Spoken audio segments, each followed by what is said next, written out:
One morning on his way to work, he spots a beautiful woman sitting alone at a cafe, quietly reading a book. He goes inside, orders a coffee, and settles nearby, stealing glances at her. When she steps away to take a phone call, he quickly walks over and photographs the cover of her book. He looks it up on his phone and with a sudden burst of confidence, approaches her and tells her he loves the book, that he just finished it the night before. She does not respond. He fumbles through an awkward apology and retreats, only to come back and try again. This time, she finally looks at him. She tells him she is deaf in her right ear and suggests they simply start over. 2 years pass. Charlie is sitting with his best friend Mike, struggling to write his wedding vows for the woman he calls the love of his life, Emma. He wants to include the story of their first meeting. He flashes back to their first real date, where Emma asked what he thought about the ending of the book. Charlie, who never actually read a single page, tries to improvise, claiming the mirror in the story was a metaphor. Emma looks confused.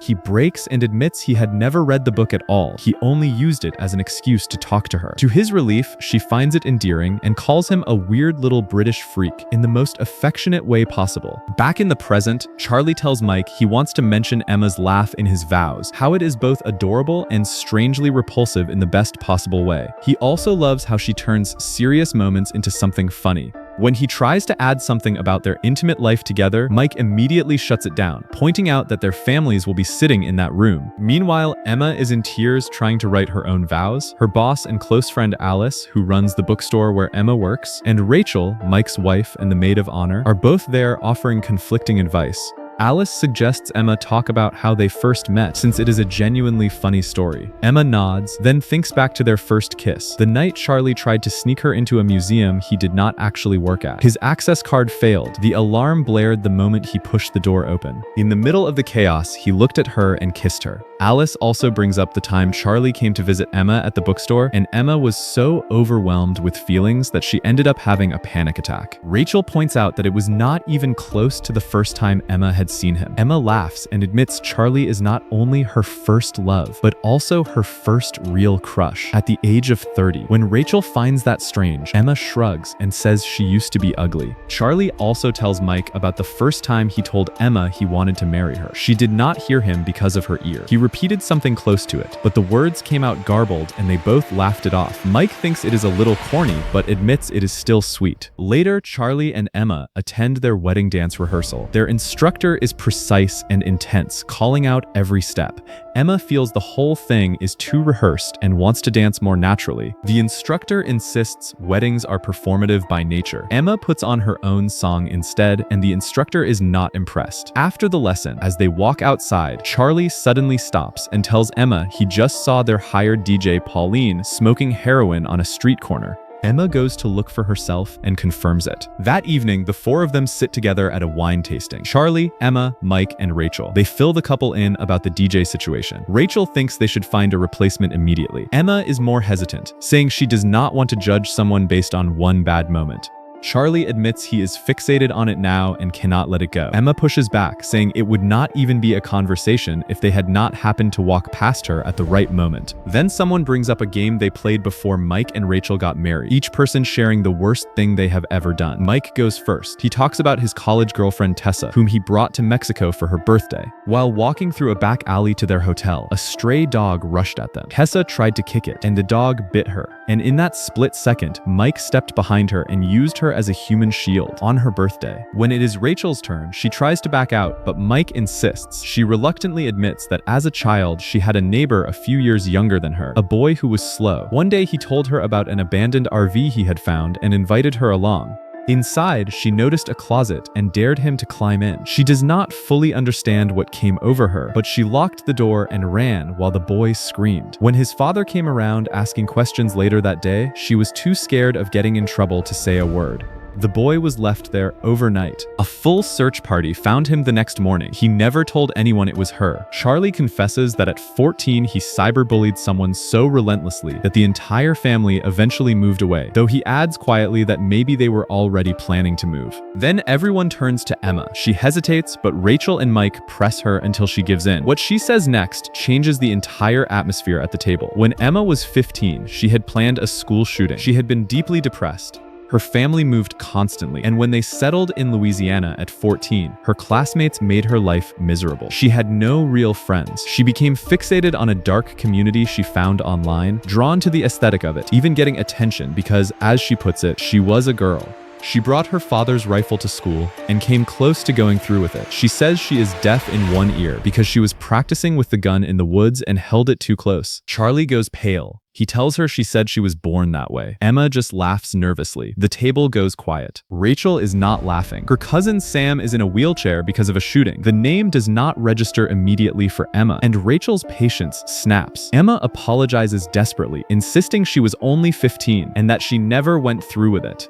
The argument spirals, and Emma suddenly vomits. On the way back to their apartment that night, the tension is thick. Charlie tells her they will talk in the morning when they are sober. The next morning, Charlie cannot shake what he heard. He thinks back to a time he once saw a teenage photo of Emma. She had hidden it quickly, saying she looked ugly. He wonders now what else she may have hidden. Emma wakes up to an empty apartment and assumes he has left her. Charlie meets with Mike, who tells him bluntly that Emma is dangerous and that Charlie should get out, go back to London, do not even return to the apartment. Charlie listens, nods, and then goes back to the apartment anyway with 2 cups of coffee. He asks her directly if she really planned to do it. She says why would she make something like that up? He feels the sting of betrayal. She never planned to tell him. She says quietly that maybe she would have, eventually. Then she tells him they should just forget it. He cannot. He says he needs to understand, otherwise he is going to drive himself mad. She opens up further. She explains the isolation, the loneliness, the way she was drawn into something dark online. She says the turning point came on the very day she brought the rifle to school. A student she knew was killed in a nearby shooting at a mall. The school organized a group discussion about gun violence afterward. During that session, a classmate invited her to join a group focused on stopping it.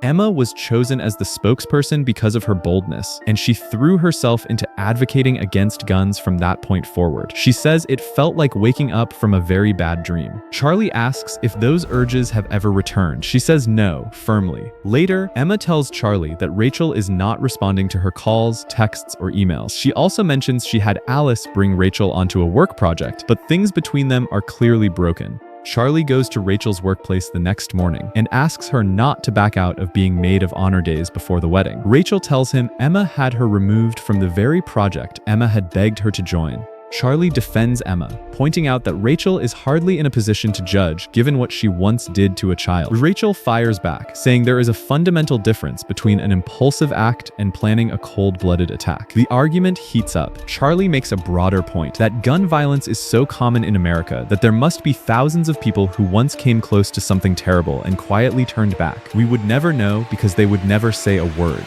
He also tells Rachel that Emma had lost a close childhood friend in a car accident and never properly dealt with it, a detail he invents to soften Rachel's stance. It does not work.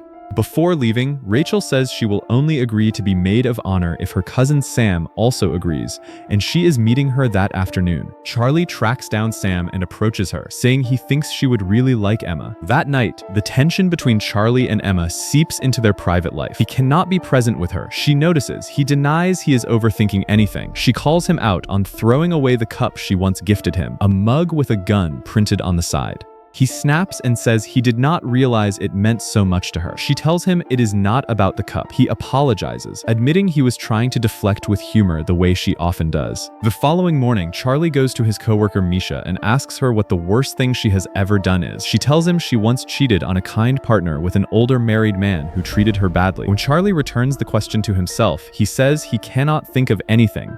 He then asks Misha what she would do if she found out her boyfriend had once planned a school shooting but never went through with it. She says it would terrify her. She says she would call the police, even after years together, even if he had completely changed. She pauses and adds that a truly convincing show of change would be exactly what a psychopath would do. An hour later, Charlie finds Emma at the wedding venue to meet with Pauline. He starts crying unexpectedly in front of Misha and kisses her briefly before pulling away. He goes to find Emma and they confront Pauline together about the heroin. Pauline denies it. Emma raises her voice, demanding she be honest so they can all move forward. Pauline calls Emma a name. Emma fires her on the spot. The wedding day arrives. Charlie and Emma exchange rings and are married. During the reception, Charlie's eyes drift toward Misha, who is there with her boyfriend Blake. Emma's gaze keeps pulling toward Rachel. Mike gives a toast to the newlyweds. He also surprises Charlie by introducing a new DJ he secretly arranged after the Pauline situation. Later, Emma's father gives a speech. He talks about how quickly it all went, how she used to entertain him and her mother with elaborate characters she invented, how she fell briefly in love with theater in middle school, and how as a teenager she became a fierce activist for gun control. He recalls having to pick her up from the police one time after she was caught egging Walmart employees for selling weapons. He adds warmly that he always believed part of her passion came from rebelling against her father, the military man with the rifle at home. The same rifle, he adds with a smile, that mysteriously disappeared around that time. The room goes still. Charlie looks at Emma. She gives him a look and he stops himself from asking further questions in front of everyone. Rachel eventually gives a speech of her own. She talks about getting to know Emma and seeing how layered and complex she really is. She says she believes Emma and Charlie will find real happiness together because Emma has found a genuinely open-minded partner in Charlie. As Emma slips out to the bathroom to fix her makeup, she passes by a doorway and catches fragments of a conversation. She hears words like school shooting and something about a woman who maybe thought about doing it. She pushes the door open and comes face to face with Misha. Misha claims she was just talking to a friend about nothing important. Emma takes a long drink, then pulls Charlie aside. She tells him Rachel has been talking to people and that she overheard Misha mentioning phrases like school shooting and don't tell anyone. She asks if he told anyone. He says no. She tells him to bring Misha over so they can find out who did. When he hesitates, Emma goes herself. Misha assumes Emma is there about the kiss. She explains that Charlie kissed her first, that he was upset and crying, and that it meant nothing. Emma, blindsided, asks why Charlie had been crying. Misha says she does not know, but adds that he came to her earlier asking what she would do if her boyfriend had planned a school shooting. They return to the table. Mike announces it is the groom's turn to say a few words. Charlie gets up. He has forgotten the speech he prepared. He speaks off the cuff about the day he met Emma at the coffee shop and pretended to have read a book he had never opened, just to have a reason to talk to her. He talks about her laugh. He stumbles. He tells the room that he does not deserve her and that the level of stupidity he has put her through is embarrassing. He asks everyone to stop gossiping, says it is their wedding, and says plainly that Emma has not done anything. He tells her she is the love of his life and he cannot understand why he would have done anything to hurt her, especially not with Misha. Blake stands up and punches Charlie in the face. An hour later, Charlie returns to their apartment alone. Emma does not answer his calls. He wipes the blood from his face and puts on the song Emma always played for him when he was in a bad mood. He dances by himself, messy, uncoordinated, and completely free. He heads to Andy's, their usual diner. A few minutes later, Emma walks in. She ignores him at first and orders her food. Then, after a pause, she walks over and asks if the seat next to him is taken. He says no. She sits down and introduces herself. He tells her his name is Charlie. She asks what happened to his face. He says he tried to stop a woman from being robbed. She smiles and says it is nice to meet him. He smiles back and says the same. And that's our movie today. See you in the next one.